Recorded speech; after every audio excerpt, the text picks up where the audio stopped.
yung mga players that were involved in that winning tradition that they had last year. Yeah, so you imagine, you look at Meralco, you would have expected that it should look like Santa Lucia. Yes. Yung ano eh. That's why Omolon is there. But then you realize, si Omolon na lang pala yung nandyan. Daa. Diba para sila na lang yung mga palatandaan that this was a Santa Lucia team before. And then you see Cardona, you see Asi, you see Belga, and then you discover that this is an entirely new team. And and that's what Meralco did during the off season. They did get the franchise of Santa Lucia, but after that they realized that Santa Lucia was struggling at the end of last year, and they needed marquee guys, and none bigger, you could say, obviously than Asi Taulava in size, and Macmac Cardona, one of the better scorers in the league. And that's a 3-point game in favor of Meralco. Meantime, here's Roger Yap, hand off James Yap, open 3. And Miko, those are the shots that hurt. James Yap, that's an open look, and you're not gonna get that many good looks, especially with the team that he has right now, with all the injuries to Kirby Raimundo, Mark Pinglis, and the other guys. You can really see the ball goes through Mac Cardona in the half-court sets of Meralco. Well, he is their best scorer, and he is proven one-time scoring leader of the league, and sa kanya talaga, he's the one guy that can actually create for his other teammates. We crossed the halfway mark of the opening quarter. At ng mga Meralco, 14-9. Double team on Roger Yap. He extricates himself. He goes in, handoff, Meyerhofer.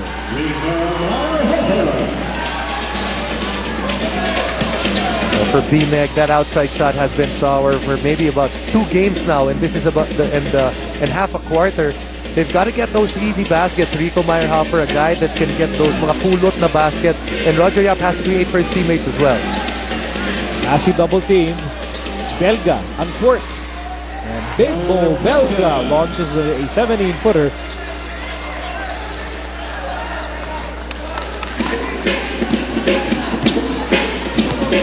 In a way, it seems that BMEG at some point, the portions of this game, a little bit in disarray of what they want to run.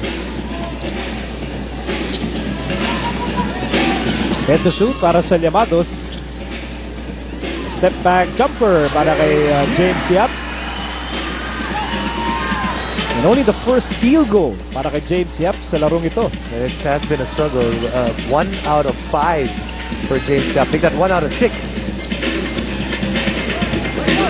Lamang pa rin ang Meralco, 16-13. Cardona.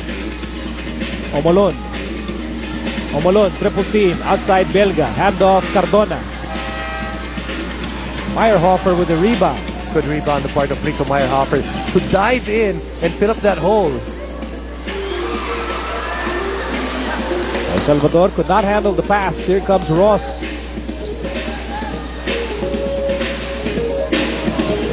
And again, that ball will pass through the hands of Cardona. Cardona to Asi and now Belga. Belga with a green light. It throws up an air ball. So under 4 minutes remaining in the opening quarter, you can sense the anxiety from both teams. And you know what I sense for BMEG Derby A's? Talking to Coach George earlier, that he said that he wanted to instill more of a run and gun style for his team, and it seems hindi pa masyado na nagagawa ng BMEG Derby A's yung gusto niyang gawin. A little bit more up-tempo. We know that before, BMEG Derby A's was a team that would like to set it up, try to keep the game a little bit shorter. Now, kumbaga they're stuck in second gear and third gear, at hindi pa nila nahahanap yung tamang or angkop na style para sa kanila. Ano ba, parang nangangamoy na yung clutch ko. Shift na yan. Clutch driving. Holding foul on number 8, Dennis Daa. Position, Jerwin Gacko for... Dennis Daa called for his first personal. Jerwin Gacko coming in, so a lot of bangers now on the floor. BMEG, they have a lot of bangers, period. Kakatanggal lang kay Romel Adukol at kay John Dan Salvador. Pumalit. Banger pa rin. Las Villanueva to Meyerhofer. And we're seeing the first appearance of Bam Gamalinda. Pushing foul on number 25, Ben Gamalina. It's a tough matchup here with Rico Meyerhofer. Shot clock at 14 seconds. Meyerhofer probably the thinnest power forward in Philippine basketball. And in their lineup, he is the last in line in the buffet table. Mabuti nga si Belga, wala na sa Pure Foods. And Weinstein uncorks. That was rookie Sean Weinstein. Meantime, here's Jonas Villanueva. And a lot of us expect Jonas to have really a breakthrough, breakout season with B-Mig. He fires away. No go. Peter Jun Simon, putback is good. Peter Jun Simon had one of, you might say, not really a great year last year, but he has come back with a much better and a better looking Peter Jun Simon this year. B-Mig within 1 point, lamang pa rin ng Meralco. Back after these. I know him for 6 years. Diyan ako nag-start sa kanya. So, excited ako na ngayon magkalaba kami.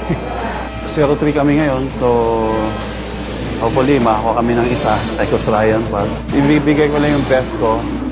And gusto kong makatulong sa team ko. Siguro, yun lang yung gagawin ko parati. Well, he was the 2004 second pick overall by Pure Foods coming out of the University of the East. He actually had a rather slow start sa kanyang PBA career. Para bang sinusukat pa niya yung kanyang mga jumpers at the time. But then, sooner than later, he got into the groove. He got into an MVP groove and led Pure Foods to multiple championships and became the man with a million moves. And a man with a lot of trophies. Big game, James. I suppose, I always believe that if you're a player and even if you play for a coach or even if you play alongside a teammate for many years, the minute na sa kabila na siya, I think it's instinctive na wala na, kalaban ka na. And you always want to play better, regardless if that guy is someone that you love or you hate, because you want to impress that person. Oh, you want to impress someone else.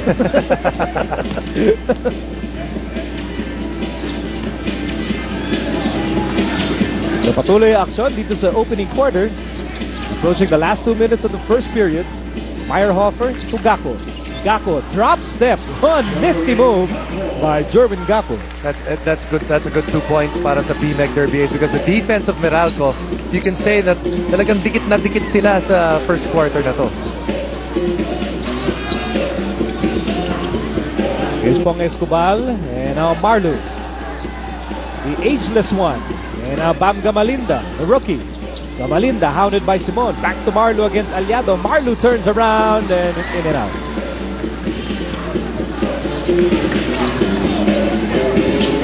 So a minute and a half remaining in the first. Meyerhofer out of control. But Meyerhofer forced to bring down that basketball because their off guard did not help after Jonas Villanueva was trapped.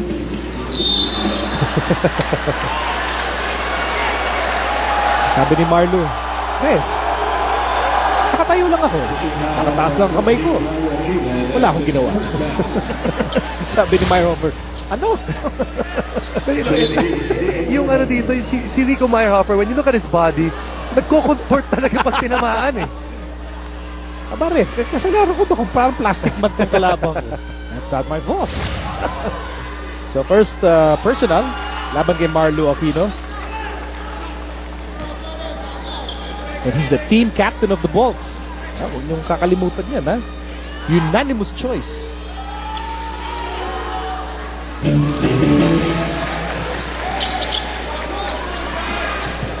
Bakit ka natatawa? Ako natatawa. Teammate mo dati yan, ah.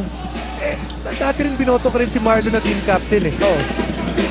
Wala, hindi kami dati. Actually, in Santa Lucia, they were co-team captains. Sila ni Dennis. So, hindi na bago kay Marlo yan. And I suppose if you've been in the league this long, you do have seniority.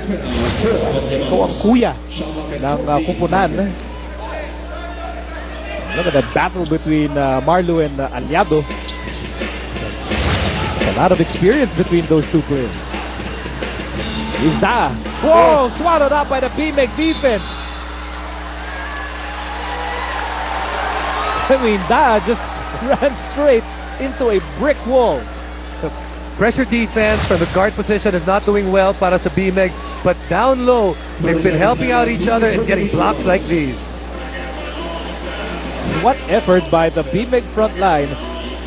They may be depleted, but they're not dispirited. They're still determined to play tough defense against any front line, even a front line that has Asi and Marley.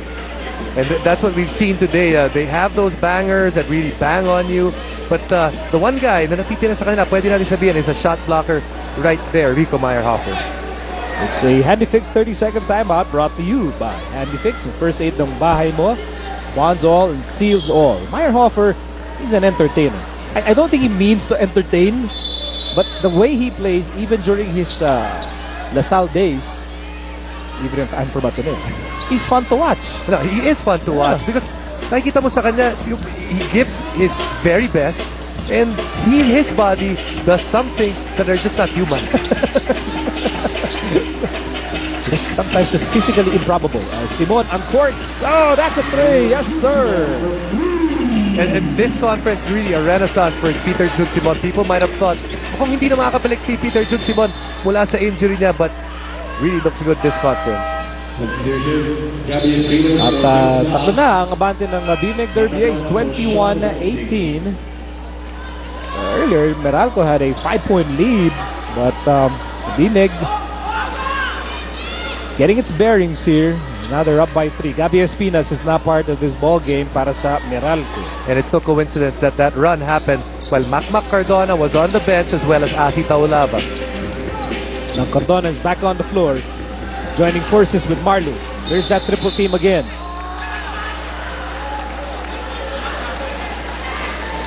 Pushing foul on number 41, It's very interesting how yung depensa ng mga teams natin, how it is trying to take advantage of how calls are made in this tournament. And they're all, you can see it, especially the big man position, you are going to earn your keep this conference. Kasi babangkain ka talaga palabas ng paint. Shot clock down to 6, time down to 10 seconds remaining in the opening quarter. Shot clock down to 3. Cardona fires! Almost. 2 seconds to go. May oras pa para kay Peter Jun Simon, but not aware of the time. Nevertheless, BMEG Derby Ace will lead by 3 points at the end of the first quarter, 21-18. Meralco looking for win number 2. BMEG looking for its very first win here in the Philippine Cup. Cardona against James Yap. Ryan Gregorio versus George Gallant. And we'll bring you more action from the Cuneta Astrodome after these reminders.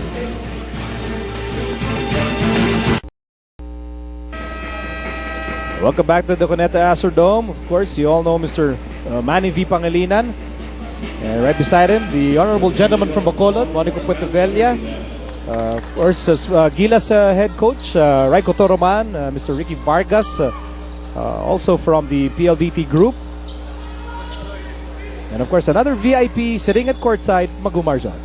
You know, Miko, the only good thing Coach George Gallant saw in their third loss last Saturday was that they finally met a couple of their goals, which was to out-attempt and to out-rebound their opponent. For tonight, Gallant admits it'll be tough as RG knows his players well, but is quick to add that he doesn't know the new system. And just like what Jason said, they just want to keep pushing that ball as the players' legs are starting to get used to it, and hopefully they develop sooner rather than later to stay away from another fourth quarter meltdown. Miko?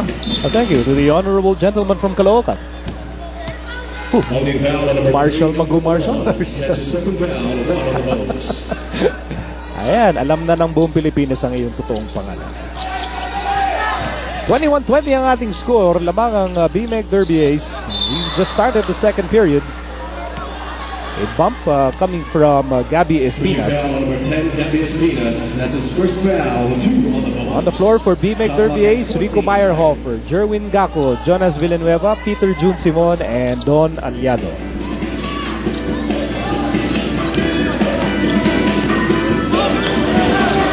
Villanueva. Meyerhofer, shot clock down to 3. Easy rebound para kay Marlu. For the Bolts, they have Pong Escobar, Gabby Espinas, Bitoy Omolon, Mac Cardona, and the skyscraper Marlu Aquino.